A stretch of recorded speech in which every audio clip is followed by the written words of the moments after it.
Nigel Farage and Reform have very explicitly flirted with the far-right riots that have terrorised Britain these past 2 weeks. And Farage has faced serious charges of helping to incite the first riot in Southport by saying this. I have to say there are one or two questions. Was this guy being monitored by the security services? Some reports say he was, others less sure. The police say it's a non-terror incident. Just as they said the stabbing of an Army Lieutenant Colonel in uniform on the streets of Kent the other day was a non-terror incident. I just wonder whether the truth is being withheld from us. And Nigel Farage because obviously he's talking complete bullshit there, very inflammatory bullshit. He went on to LBC to say, I was just saying what Andrew Tate said on Twitter, as if that's some kind of defense, like complete idiot. The party's deputy leader has also defended the far-right rioters against the charge that they are far-right. This is Richard Tice. Many millions of concerned British citizens are furious at lawless Britain, children being slaughtered, machete mobs abound, soldiers being stabbed, police violently attacked in airport. Instead of empathy, Keir Starmer labelled folks as far-right, out of touch, clueless.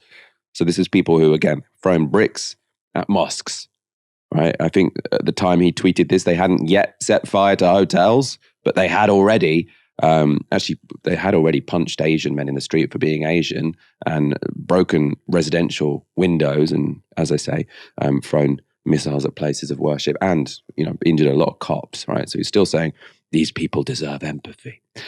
Flirting with rioters, though, might not have done the party that many favours. It clearly comes with risks.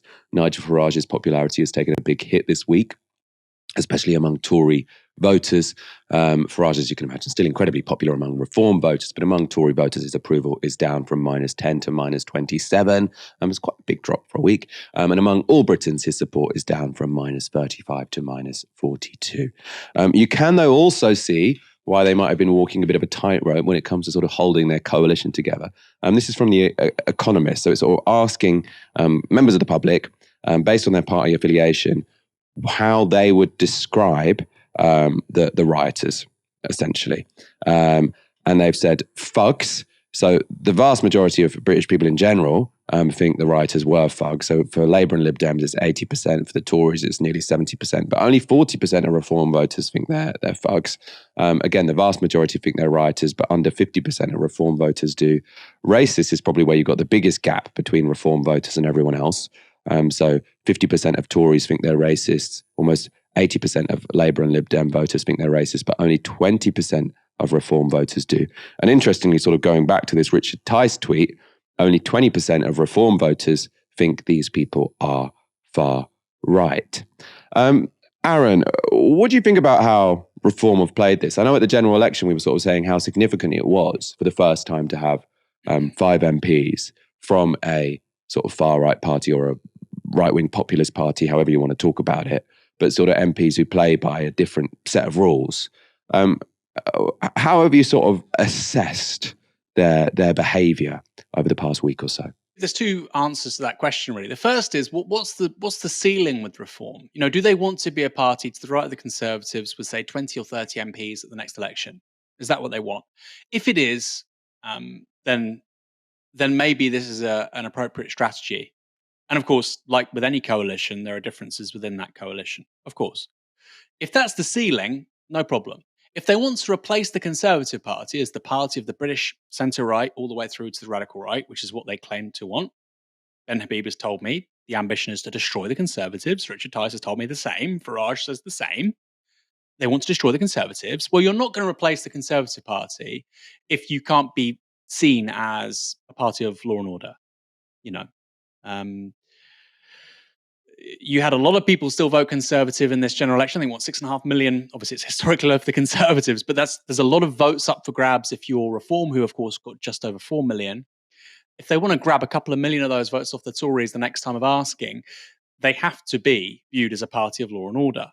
You cannot be viewed as sympathetic to or legitimising people who are attacking the police. I mean, it's extraordinary that anyone would think otherwise. I think to his credit, Nigel Farage knows that, hence he's pulled punches. Of course, his big mistake in all of this was initial with that video where, he said that there were questions to ask. I'm just asking questions. that favored phrase by conspiracy theorists. I'm just hey, maybe this is all a false flag. This particular shooting, it never really happened. The moon landing is fake. Elvis is still alive. I'm just asking questions. Well, look, you're an MP, Nigel. We only have 650 of them, so it's a pretty important job. You can get away with asking certain questions if you are a TV presenter, big on Instagram, but you're not going to get away with asking questions if you're a member of parliament. You will be held to a higher standard. And there's a part of me that thinks that Reform and Farage haven't quite yet adapted to that new reality. Let's talk about another sort of development in public opinion, because the vast majority of Britons do not like far-right rioters, right? They're not popular. That means, I think, sort of allying with them to some degree, even tacitly, from Reform was a mistake. However, there might be a silver lining for the more general electoral right in Britain and a concern for the left. And it's this. So according to YouGov, immigration and crime have both increased as issues the public think are the most important facing the country. So in mid-July, 41% of the public said immigration was one of their top priorities. That's now up to 51%. I think it's now the number one issue. Crime has moved in the same direction as an issue. So in mid-July, 20% of people named this as one of their top three priorities. That's now up to 39%. Aaron, I suppose we've, in a way, a very different context, I suppose it's very much an open question, but sort of when we talk about things such as Extinction Rebellion, say, what you often see in opinion polls is that people hate the protesters. People absolutely, they despise people who are stopping people going down the road. But what you see at the same time is the salience of climate change massively increases. And, as we've often said on this show, I consider that a win. So I'm not really someone who anymore, maybe I did in my past. I'm not really someone who blocks buses. I can see the downsides to it.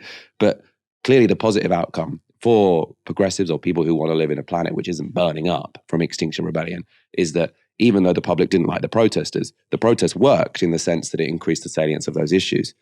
Is there a danger, and should people be worried that these riots, while everyone hates the rioters, that the issues which can we even say they're raising issues because they're a bunch of thugs? But, obviously they have some concerns. I don't think their concerns are legitimate, but they have political positions, let's say, and the salience of those is increasing. So the two issues which have seen their salience fall are broadly viewed as advantageous to the Labour Party. Those are, of course, the economy at the moment, because it's always were calamitous on that, but also, of course, the NHS. So the salience of both of those is down. I think that's what you're saying there is true, by the way. There is a counter argument. You could say, well, issue salience of the NHS is lower. It's fallen because it's summertime. That's one thing, right? I suspect there's a longer term trend of issue salience with regards to NHS going up in the winter, falling somewhat in the summer.